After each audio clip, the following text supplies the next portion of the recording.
This show is sponsored by HiveMind CRM.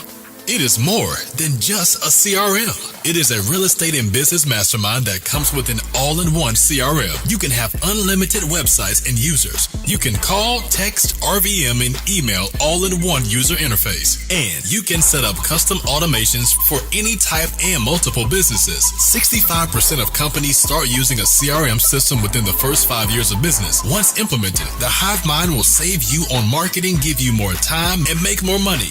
One of our users had his first $100,000 month using our system in June. We want to see you automate and accelerate your business. Text us at 210-972-1842 for future meetings, and of course to get our $1 course on how to make more than 6 figures on one land deal. You can schedule your free demo today at hivemindcrm.io.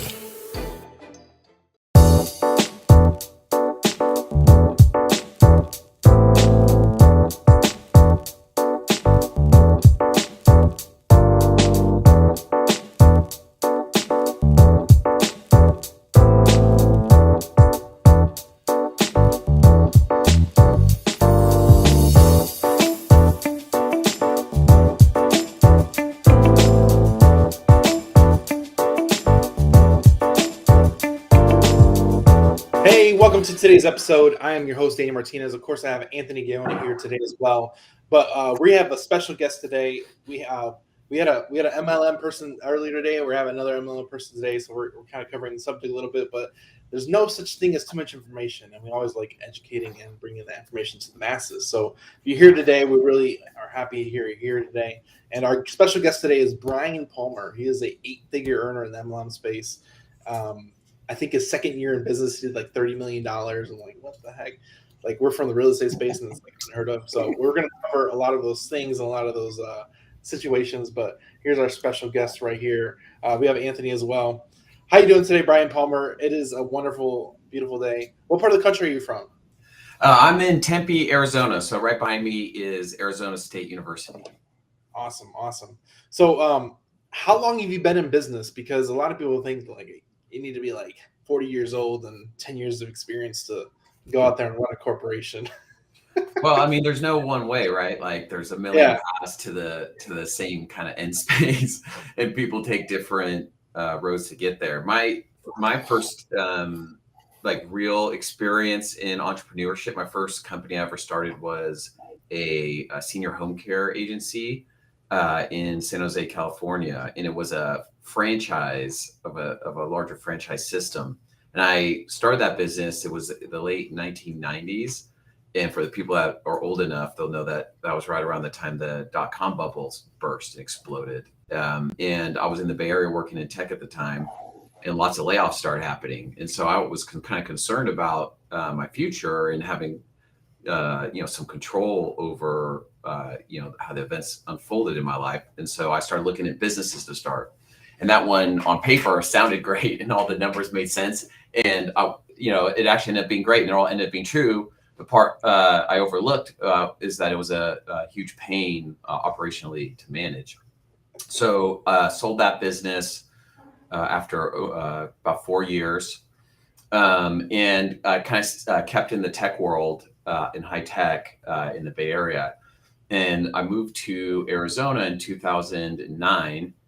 So I stumbled across a jewelry concept that was just really compelling. People, it was primarily like personalized jewelry for women, and they were just gravitating to it. They were buying it like crazy. So we launched a company around that called South Hill Designs. That was our first direct selling company, also called MLM, where people were getting paid to kind of represent the products and sell the products. They were doing this, every which way you could think of. And that company did get really big. We got to 33 million in revenue by our second full year. And so, it got big fast, and it created a million operational problems for us. So one of the problems was a lot of our growth was international. So ironically, like 70% of our revenue was in Canada, and then 20% was in Mexico. And then we had some in the European Union, some in the Republic, and then some in the US. So, but the problem is that all of our costs were US dollar based. So all of our infrastructure costs, our employee costs, everything was in US dollars. Our revenue was coming in from Canada and Mexico. And at that time, if you go back and look at the years, you'll see that a huge shift happened in the strength of the US dollar against international currencies. And so that really put us at a really tough spot from a cash perspective. Running any type of business any that has inventory, what people find out very quickly is that the faster you grow, the more pressure there is on your cash flow, because you have to buy inventory in advance of that growth, but you don't get a tax relief until you actually sell it. So it really puts you in a really tough cash position already just by the nature of that business. So anyway, we ended up selling that business to a larger entity. That would have been January 2016. And we had negotiated to keep the technology components that we had built for that company, so that we could start offering them to other companies. And so that's kind of, so that's where our current companies were born out of. So it's Credo, which is a mobile app for the direct selling industry. And then ThinkBox HQ, which is outsourced development, where we basically have our nearshore development offices where our clients hire us to either build them projects or build them applications, or they hire our developers as their outsourced employees to us. And that business has been growing rapidly. And then to make things more complicated through that whole process, what happened is we do these work for these companies, but then the founders they started to get to know our story of the companies we've built. And so they would always want to hire us to help them build their companies. So in some cases we did that. So we partnered with an amazing entrepreneur named Kara Brooke, who is the CEO of a cosmetics company called Saint Beauty. It used to be Mascara Beauty when we launched it. And I was the president of that company for 2.5 years. That thing also grew past 30 million in its second year. Last year, it did 100 million in revenue. Wow. We've been involved in CBD companies. We've built a couple CBD companies. We've built, every different type of e-commerce company. And then we've also worked a ton outside of the industry, the MLM industry. So we have clients that, they have their own SaaS. Like one of our clients is a SaaS provider, which basically, like if you were going to open up your own inflatable rental business out of your house, like out of your garage, and market it for kids' birthday parties in your neighborhood and stuff, there'd be like your Shopify, $49 per month. It's your back office, it's your marketing tool, it's your customer management system. So we have a lot of clients like that we build and manage their SaaS applications for them. So we've had it. So it's been a wild journey. So we've gotten to see a lot, and it's definitely been interesting. Dude, that's amazing. So just real quick about the software. I don't want to go too far off into the weeds, but so if somebody wants to run like a home-based business, they can just download the app and now they have like all their backend systematized. Well, so in the inflatable rental business one, you mean that example? Is it specifically around that one business, or can they have any kind of side hustle running through it? Well, so this particular client of ours, like that's their niche. It's like they've carved out this niche that like they want to dominate. They want to dominate that particular industry. So anybody who's running an inflatable or party rental business, like this would be the software of choice. But we have other clients that might build something specific like what you're saying, especially in the direct selling space. So every single mobile app that our direct selling clients have from us is completely customized in that manner. So every single one of them is kind of unique to them. How many client requests do you get for they want to build the Uber of?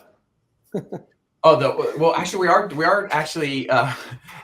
just started on a new marketplace. It's not the Uber of, but it is a marketplace. There's a lot of marketplaces out there. It's really interesting how many, even if you just look outside of the ones we work with. I mean, one of the ones I've used just in my own personal life was Rover for like, I have to travel a lot for business. And it's like, I have a puppy who's a huge pain. And like, I can't wish that horror on any of my friends and family. So I found Rover, and you could just get a pet sitter, and it's like the Uber of, multi-day overnight pet sitting. So it's a huge trend. The kind of gig economy component. So we've seen a ton of that.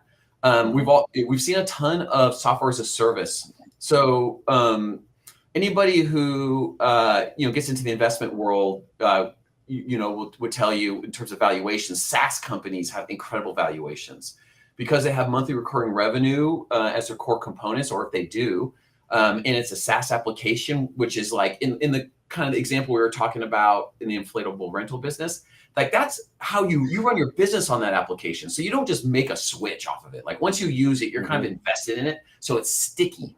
It's monthly recurring revenue. Like the multiples you get on those type of companies are massive. So you don't have to be as big to create a really large valuation. And so we're seeing also a lot of entrepreneurs trying to build their own SaaS application around a business niche that they're familiar with. So I talked to one guy who's in the car business, like the car dealership business, and he wants to build a specific app to manage like warranties within that. So you see a lot of those type of examples happening today as well, because there's a lot of value behind them, a lot of stickiness behind it if you get it right. We know a little bit about that, don't we, Daniel? That's amazing. That's amazing. Yeah. Yeah, we know a little bit about that. So me and Anthony are laughing about that because that's one thing we did. We were a SaaS company towards real estate investors, and we're really specific towards land real estate investors. Yeah, so that's what we are.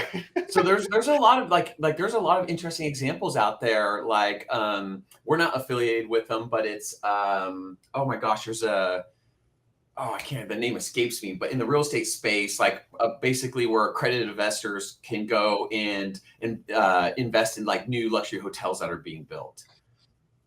So we're seeing a lot more like tech, like it's interesting that it doesn't even matter almost what industry you're in anymore, whether it's real estate development or anything, you see technology seeping into it now. Yeah, I think that's cool, man. And that's kind of what the vision that we had.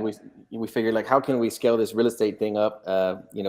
If you're working from the broker side, right? If you're an agent, you're a broker, you're a realtor, these guys want to build out these big brokerages so they can have essentially a lot of boots on the ground doing deals and contracts, and right. So you're essentially like gathering personnel.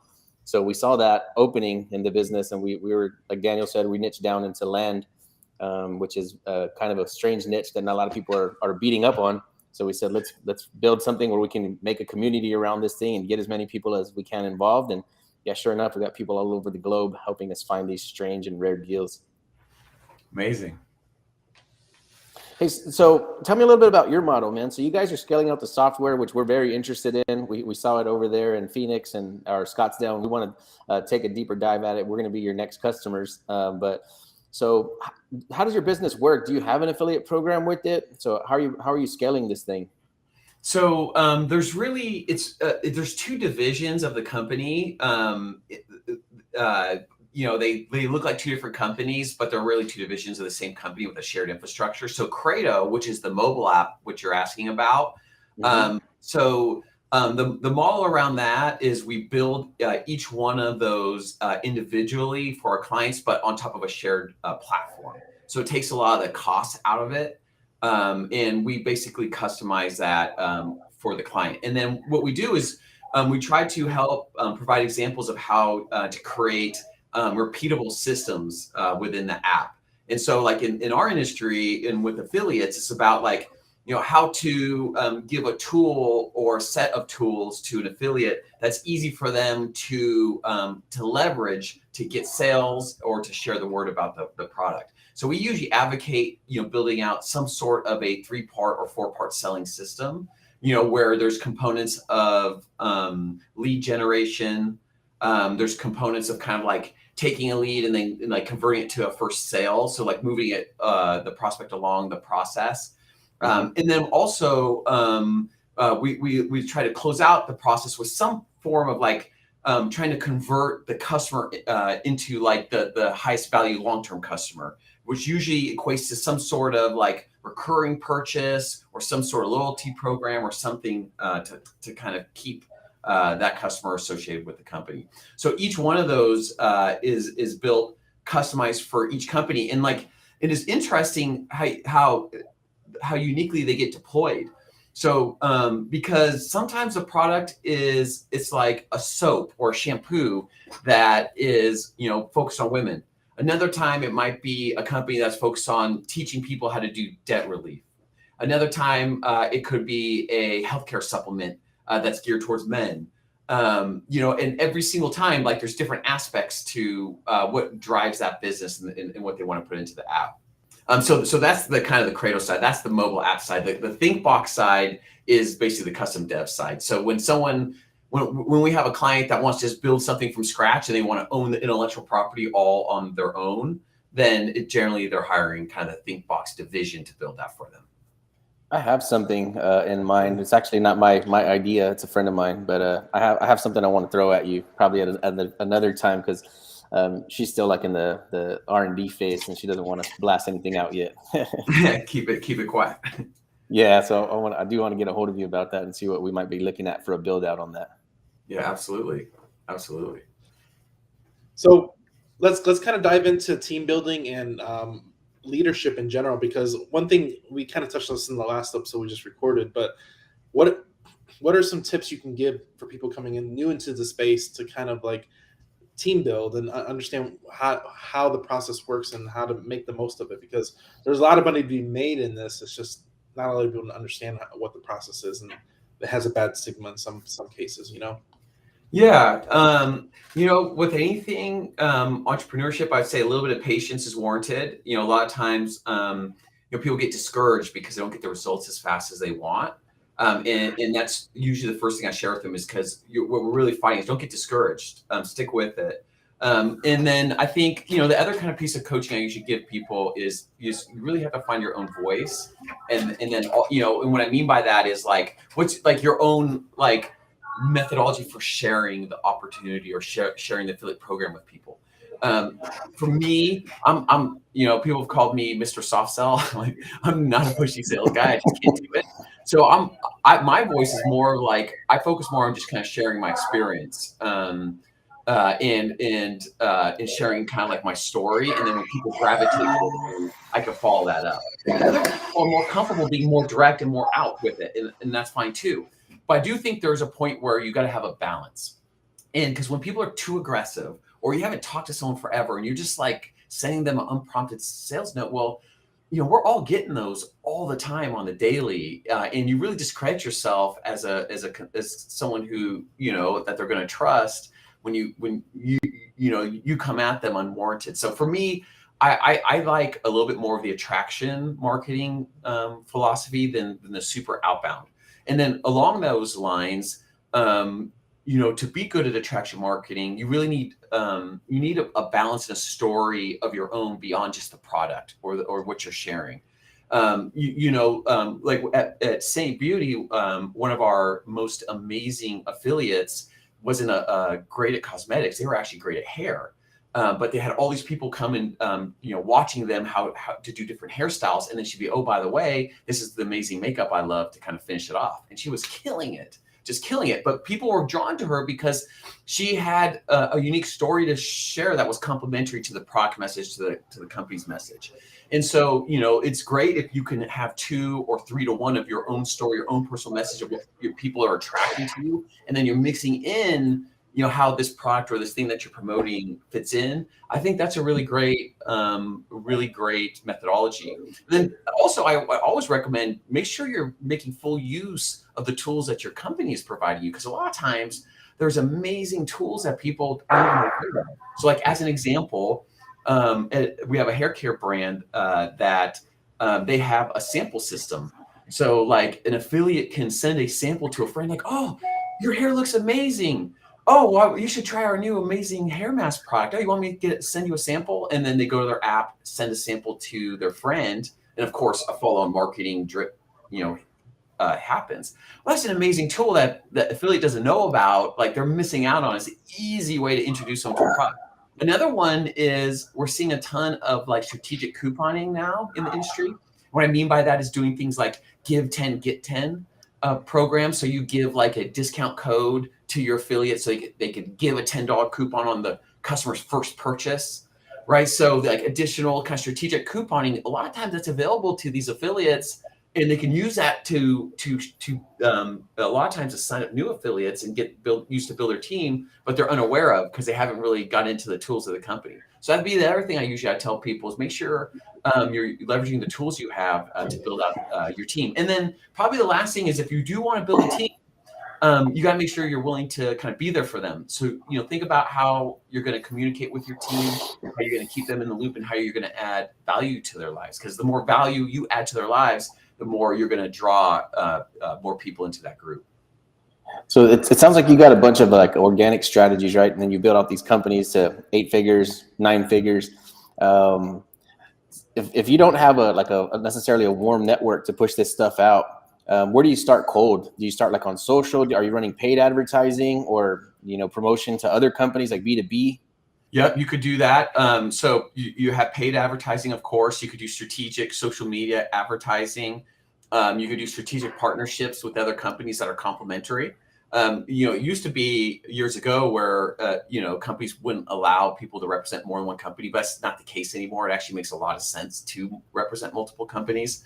And then the third thing that you would see, you guys might have heard a little bit about this at the conference you were at, is building a presidential founding group.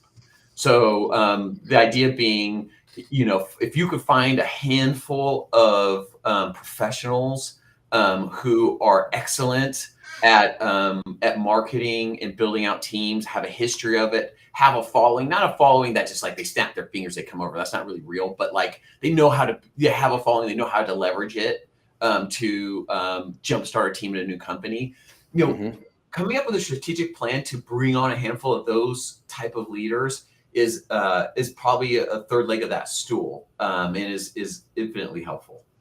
Yeah, man, that's what we're actually looking at right now. Is for one, some looking for some presidential founders, and then also we talked to them over there at what's the name of the company over there, Hannah Shea? Yeah. So Hannah Shea, to hire like a director of sales type candidate. Yeah, because I think that's where we are right now in our business, man. So the real estate side's healthy. The software side is healthy. We're pushing on 400 subscribers like in 15 months, which is nothing to write home about, but it's pretty cool to take it from scratch, to hear where we are. Almost little to no advertising dollars. It's just like word of mouth. But yeah, I think we're getting to that stage right now. Is we're ready for some growth. We can handle the influx of new people.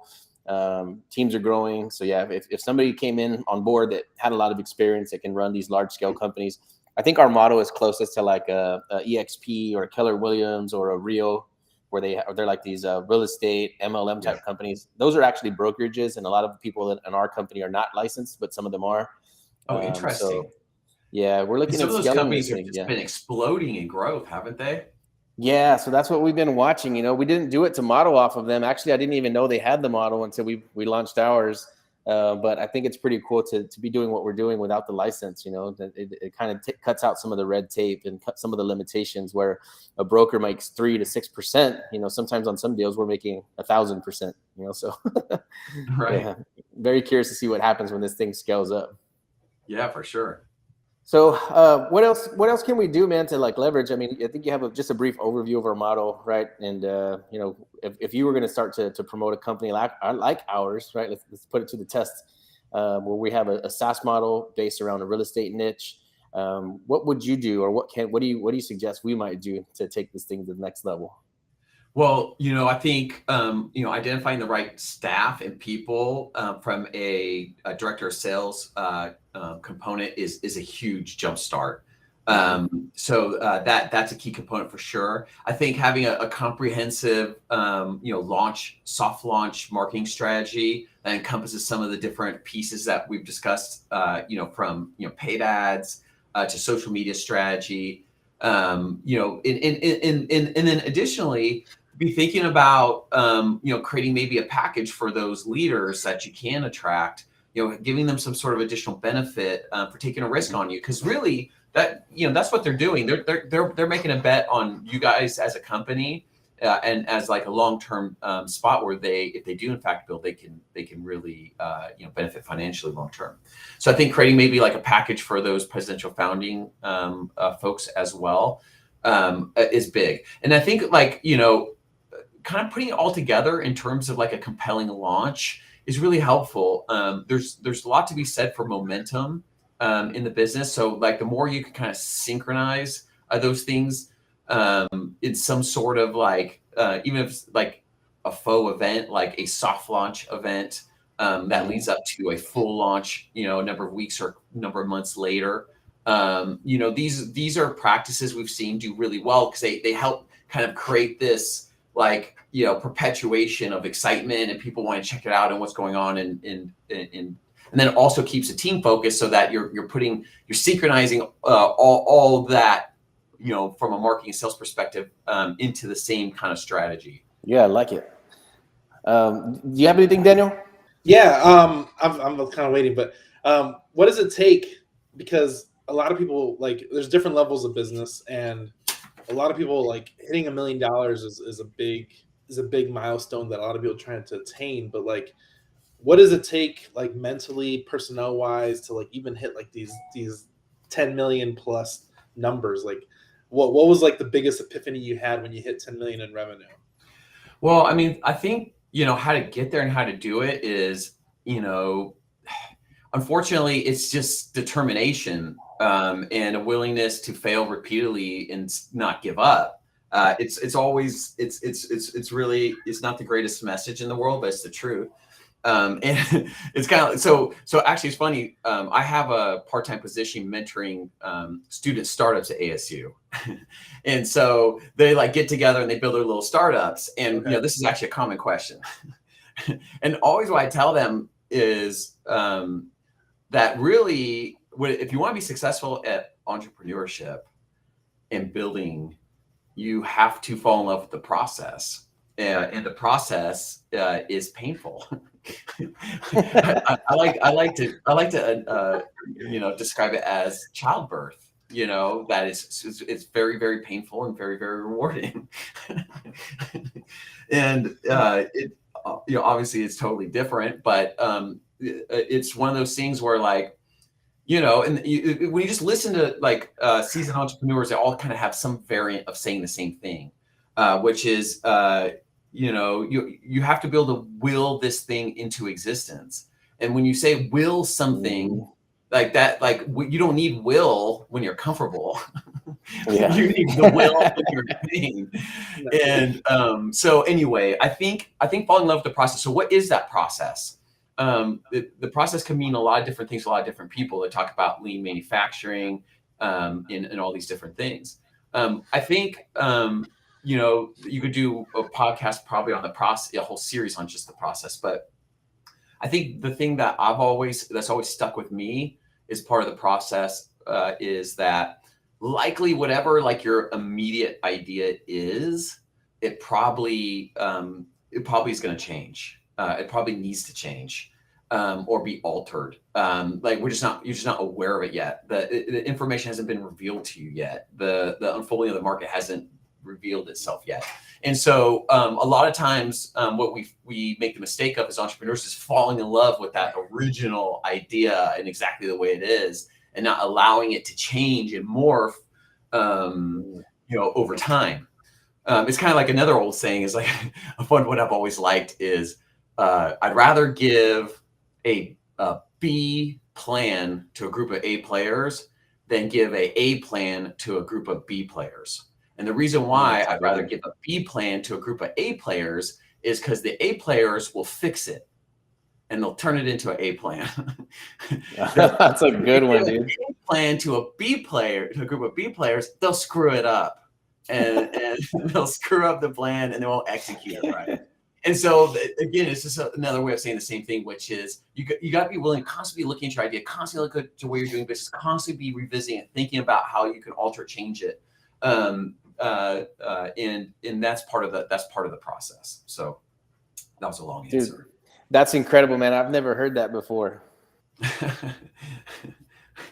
I'm really glad you mentioned that because a lot of people think like it's a will. Like there's difference between entrepreneurs and everybody else. Entrepreneurs, they have a stronger will than everybody else, and they're an unstoppable force in their own. And it's a good and a bad thing, but that's what it takes in most cases. And I'm really glad you mentioned that because everybody wants the silver bullet. Everyone wants the silver bullet. What's the silver bullet? How do I get there? I'm like, it's like really strong will and stubbornness.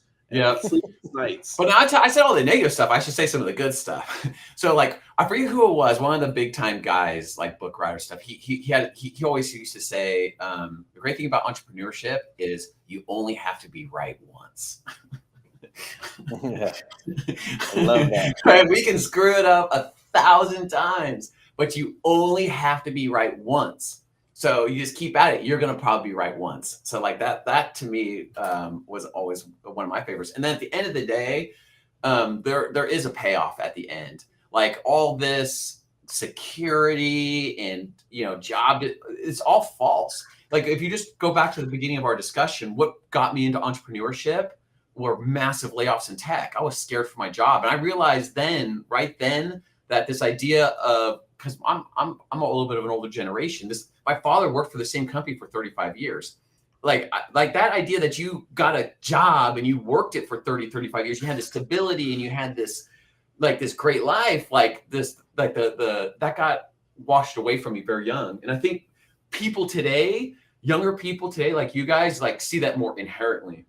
That like we that was my kind of real kind of like aha, like, oh wow. So the other thing about entrepreneurship is it seems scarier, it seems riskier, but I would actually contend that it's the less risky path you could take for your professional life. For me, like I control my risk. I control how I diversify my business. I control a lot of that. So yeah, do I have risk? Yeah. But I at least have control and insight into that risk and the decisions that go to mitigating that risk versus, being an employee. So like the power of that in this, and then just the pure joy and satisfaction of seeing something you built do what you thought it could do. I don't know anything better than that. I mean, that's literally one of the greatest things I think a person can experience. So there's so many amazing rewards, I think, that keeps you coming back and being willing to will something, And I feel that right there. I feel like Daniel myself. I'm really going to mention that too, because it's go for it. Go. I cut out. Go ahead, Anthony. No, you were good. You were just on like some. No, it's one of those things where like, yeah, I'm having a connection issue, man. I might just drop out, but it's one of those things where you there's a huge benefit, and you don't even know how huge benefit it is till you're there, and it's just one of those things you gotta really understand. So I always ask this question, Brian, but what is a question? I mean, what is a quote that is yours or somebody else's that you resonate with? I know you mentioned one. I want to get another one out of you because that one was so good. Okay, I'll give you another one. It'll give you a view to my personality. If you want to make God laugh, tell him your plan. Wow. Okay. That was a good one. Okay. And that was such a good. That was a good one. Okay. Is there any books you recommend as far, because we have a lot of readers here that like educating themselves. For sure. I'll tell you one. I read 100 business books in 1 year. I don't know why I did that. I got in my head to do that. So I have plenty of recommendations for you.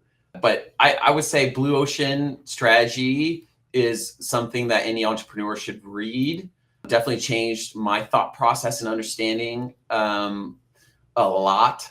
So I think that's a brilliant book. I like books on creativity. So the book Originals I find to be very compelling. I liked it a lot. If you like biographies, there's a good Elon Musk one I like. The Pixar creator has an amazing one. Shoe Dog, which is a story of Nike, another really great book. If you're into like the stories, how the companies get built, I really like those.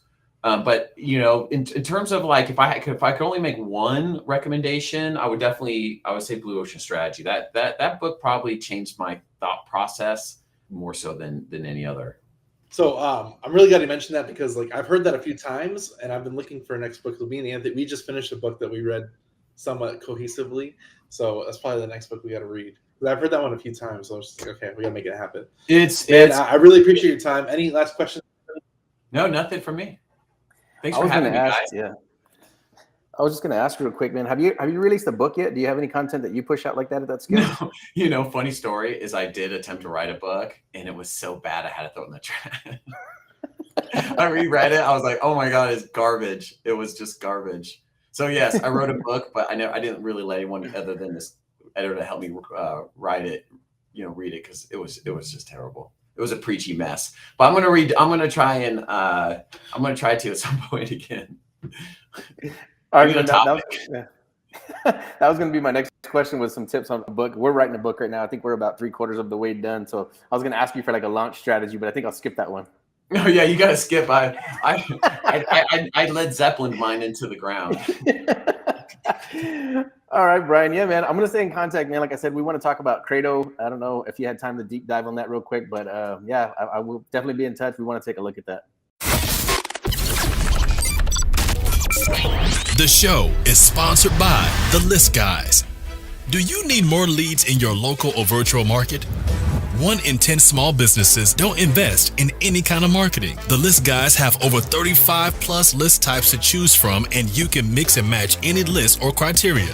We also use the skip trace list and provide up to 7 numbers and email addresses. Every list you purchase will be scrubbed against previous purchases. The List Guys are here to save you time. Contact the List Guys today at www.onelistguys.com. That's www.1listguys.com.